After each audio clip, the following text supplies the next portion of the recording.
section 5.1, we are going backward a little bit and talking about some basic vector functions and processes. Things that we learned about in two-dimensional and three-dimensional real space, but that can be extended onto n-dimensional real space. If you remember, in R2, this symbol right here, the double absolute value markers, are the magnitude of a vector, which is also just the length of the vector. But in this book, they also refer to it as the norm of the vector. And if you look at my illustration here, the vector v, no matter which direction it's in, you can break it down into a horizontal component and a vertical component. Well, that forms a right triangle, so the magnitude is just the Pythagorean theorem. In n-dimensional space, it's the same thing. You square each of the components all the way out, square them, add them together, and then take the square root. It's just an extended n-dimensional Pythagorean theorem. Now, notice that scalar multiplication of a vector means that each of these has a c in front of it, which is also being squared. That c squared can be factored out of the whole thing and then taken the square root and with a c out front. So what happens is scalar multiplication will multiply the magnitude by this much, by that scalar. There's no reason to distribute it before you take the magnitude. You can find the magnitude and just multiply it by the scalar. So because 1 over the magnitude is just a scalar, you can take any vector, divide it by its own magnitude, and now you have a vector that's in the direction of the original vector, but now is a unit vector. His magnitude is just 1. Very extremely useful for tons of stuff because it preserves the direction of the original vector, but now it's 1 unit long, and then whatever you need to do in that particular direction, you can multiply it by whatever scalar you need. It's great to use when you're doing force problems. Okay, just backing up a little bit to what we learned in pre-calculus. In three-dimensional space, I is the unit vector in the x direction, j is in the y direction, k is in the z direction. You don't have to wonder. They are unit vectors, and you can take any vector v and take the x component times I. This is a unit. This is a vector of length v in the x direction, or length whatever the x value of v is. It's in the x direction. The y, there's another vector right here, which is in the y direction. Take that v3, multiply k, and you've stretched that unit vector k out in the z direction this far. You add those vectors together, and you end up with what you started with. Now, this is just a basic linear combination of 3 unit vectors, and we've been talking so much about linear combinations, but if you have been using this notation for your vectors, you've been doing linear combinations all along without really thinking about it. When you put a negative in front of the v, it just flips the direction of v. So you're taking the point, the arrow point, from one end to the other. That's all it is. And multiplying a vector by a scalar gives you the same vector with a different length, right? So any two vectors that are scalar multiples of each other are parallel. Remember, vectors don't have position. So one can be right on top of the other, or they can be in different places, but they have the same angle.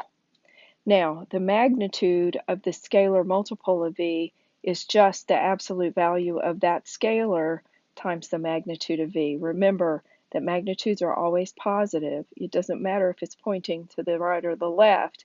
It has a specific length, and that's always a positive value. Now, the book refers to normalization, and what that means is you're taking a vector, and we've already talked about this, you're preserving the direction, but making it a unit vector. So you find the magnitude of it and just divide it by it, and that gives you a unit vector that preserves the direction of v. In n-dimensional space, the process of finding the distance between two vectors sounds kind of strange, but remember, vectors don't have position. They can be moved around while preserving magnitude and direction. So if you put two vectors end to end here, then subtracting, you're going from the tip of the thing you're subtracting back to the tip of the thing you started with. That gives you a new vector, and the magnitude of that new vector is the distance between the vectors. It's actually just the distance between the terminal points of u and v. So it really is just the difference equation. X minus x, quantity squared, plus y minus y squared, plus z minus z squared, and you add them all together in whatever dimension you're in, add those the squares of the differences together, and then take the square root of the sum. It's just an expanded Pythagorean theorem. All right, dot product, and this is where we're going to hang out for this section and in 5.3. It's all about products. I did add a little bit from 5.5 where they talk about cross product, and that's important for you guys if you haven't taken Calc 3 yet, and in a lot of your physics classes and engineering classes, the dot product, the cross product is important. So watch for that in the next video.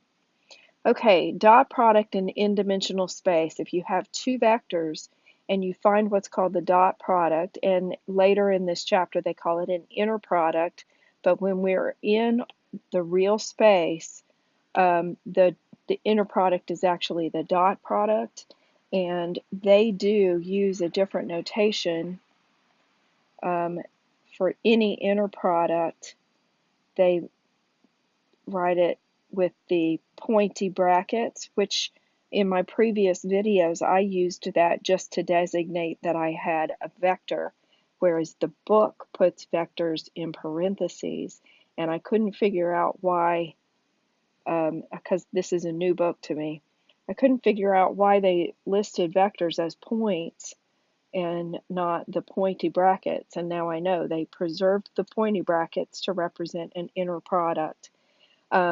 So there you go. The second section is about inner product spaces, which is just a vector space. It's closed under addition and it's closed under scalar multiplication, but they've added a definition of inner products in that vector space. And what we're going to focus on in the real n-dimensional space is the dot product. To find the dot product of any two vectors, you're just going to multiply the x's, multiply the y's, multiply the z's, blah, blah, blah, blah, blah, and add them all together, okay? Because you're multiplying numbers and adding them together, you're getting a scalar, not a vector. Let me write that down. Not a vector. A scalar, not a vector, okay? That means some of the properties are pretty straightforward. Its dot product is commutative. It is distributed over addition. Scalar multiplication. It's usually easier to keep your numbers small before you make them big. So it's easier usually to do the dot product and then distribute the scalar. Notice that you can multiply either the u by c or you can multiply the v by c. Do not multiply both of them because they're going to multiply each other. If you multiplied both u and v by c, that would have been a c squared. Now, one thing to remember about this property right here, a lot of times if you have normalized your vectors, in other words, divided by the magnitude, you've got really crappy, ugly denominators. And sometimes you might want to look at this thing and go backwards, because you can pull out the common denominator and leave it out front, do the dot product, and then just have that scalar in front. Sometimes you might want to vector out two scalars because, I mean, if one's got a denominator of root 13 and the other one's got denominator of root 5, it may be handy to factor those out so that you have whole numbers that you're multiplying in your dot product. Okay, when you dot a vector with itself, you actually are getting the magnitude squared. Think about just in 2 dimensions here, if I have x1, y1 dotted, see, I'm using that same notation. I got to get over that. Hold the phone. All right, if I have x, y dotted with the same exact vector, I'm going to get x squared plus y squared. That is the square of the magnitude, of the magnitude. It's on the other page. You see that? If it was under the square root symbol, it would be the magnitude of xy, but it's the magnitude squared. So when you dot a vector with itself, and I notice a lot of the formulas in the book, instead of writing magnitude squared, they write the dot product because it's just easy. Now, the vector dotted with itself is always greater than 0. And by the way, if it is 0, then one of those vectors has to be the 0 vector. Okay? So dot something with itself, you're always going to get a positive number unless one of them was 0 to begin with. And let me fix what I erased here. There you go. All right, something to keep in mind when we start doing some of the more complicated stuff. The dot product of two vectors is the magnitude of each of the vectors multiplying each other. So magnitude V, magnitude U, times the cosine of the angle between the two vectors, okay? So if you need to know the angle between them, you can find the dot product and then divide by the magnitude of each of the vectors. That gives you the cosine, and remember that this is defined, inverse cosine is defined from 0 to pi. You want to get a positive, well, you're going to get a positive value of theta. If it's pi, then those vectors are opposites of each other because they're 180 degrees apart. If it's 0, cosine of 0 is 1, and they are parallel. If theta is pi over 2, then you have orthogonal vectors, and the dot product is going to be 0. So, that we're going to talk about that a lot too. Use this to find the angle between the two vectors, and if the dot product equals 0, if they're non-zero vectors, if neither one of them is just all zeros, then you know that the angle between them is 90 degrees. They are perpendicular, or orthogonal is the word that we use. So remember, this is to help you out for the rest of it. In nth dimensional space, any two vectors will form a plane. And yeah, that's going to be a very big deal. That I don't think they point that out enough in the textbook. Keep in mind that no matter where you are and how many dimension space you're in, any two vectors are going to form a plane. Okay, this is one of the notes in your book, that the magnitude squared of the sum of two vectors is equal to the sums of the magnitude squareds if and only if they're orthogonal. Do you recognize this? This is just the Pythagorean theorem. A squared plus b squared equals c squared. So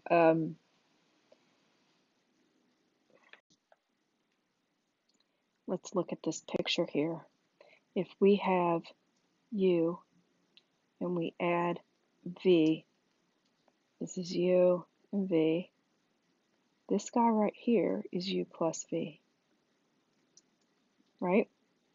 And for that statement to be true, we're adding the square of this side to the square of this side, the distances.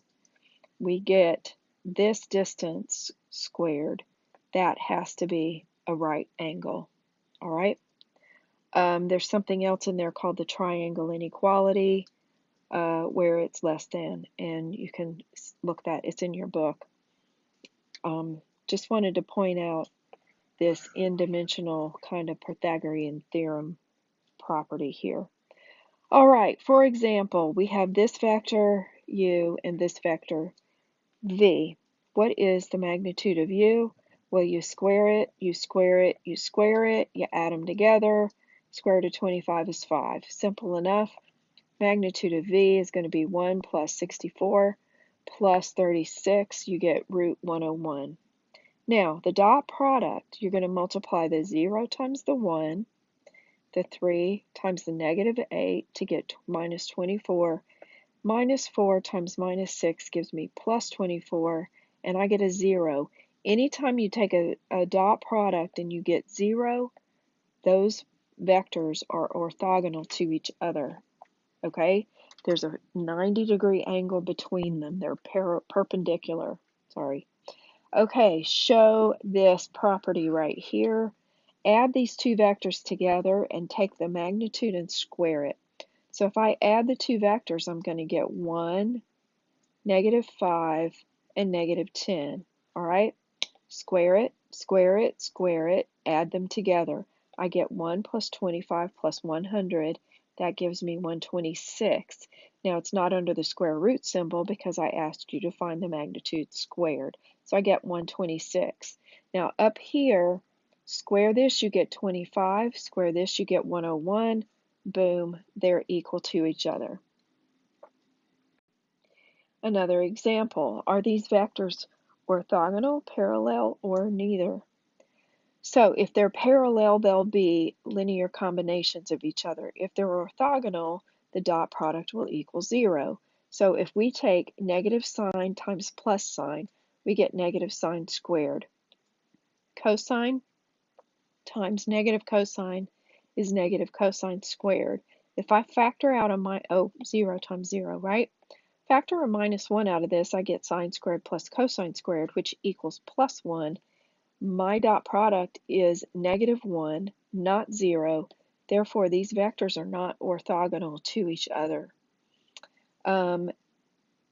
So, if we compare the two vectors and see if one is a scalar multiple of the other, factor a negative 1 out of this guy, you're going to get this guy. That means these vectors are parallel. They're just pointing in opposite directions. Okay, from 5.2, a section that we're not actually going to do, I just wanted to point out some other really super important stuff so that what we do in 5.3 isn't just a bunch of gobbledygook. Okay, yeah, I said gobbledygook. I'm old. All right, projection. Projection can be a little hard to see. So what I want to do here with my little drawing, I want you to think of, say, a video screen. We want to project U onto V. So V here is like the movie screen, and we have a projector that's shining on the movie screen, and we want our light beams to be coming in perpendicular to the screen. Do you see that? So perpendicular to the screen, that's going to cause a shadow. You see the red, the pink highlighting there. That's the shadow of U projected onto V. So what you do, from the tip of the vector that you're projecting, you're going to drop a perpendicular line down to the vector you're projecting onto. And that little bit right there is your projection. It's the component. Remember, we can take any vector and break it up into a horizontal component and a vertical component. Projection just takes the x and y axis and tilts it to wherever we need it to be. It's like making V be the x-axis, and we're dropping that vertical line down to the x-axis, right? So we're taking taking U and breaking it up into this vector right here that points in the V direction. And you can even see that there's a vector right there that we can add together to get U, okay? But what we want to focus on right now is this projection. The length of that new vector is going to be very, very important with what we're doing in 5.3. So the way you find the projection, look at this right triangle right here. Here's theta, U is the hypotenuse, and my projection is actually the adjacent, okay? Well, cosine of theta is adjacent divided by hypotenuse. So if I have the cosine times the magnitude of the vector, this vector, this is hypotenuse times cosine, that should give me just this length right here. Okay, so here we go. The projection is the dot product divided by magnitude squared of the thing we're projecting onto times the thing we're projecting onto. Why? Let's look at this. This denominator is magnitude times magnitude, right? Well, we're going to take the dot product and rewrite it. This is just so you can see what it is. Magnitude U, magnitude V, cosine of the angle between. Okay? Well, one of those magnitudes here of V is going to cancel. We take this magnitude right here and normalize the V.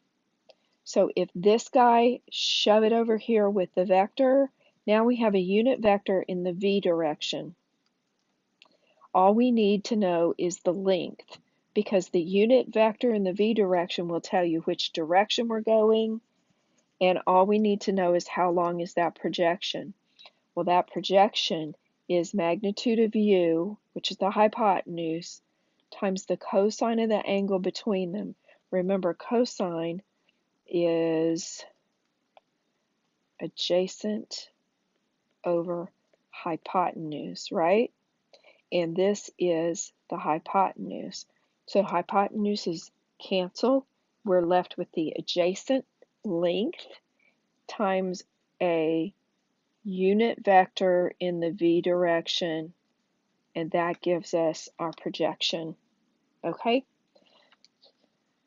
And you can see it right here. This would be the magnitude of the projection times a unit vector in the V direction. And that's all written right there for you to see.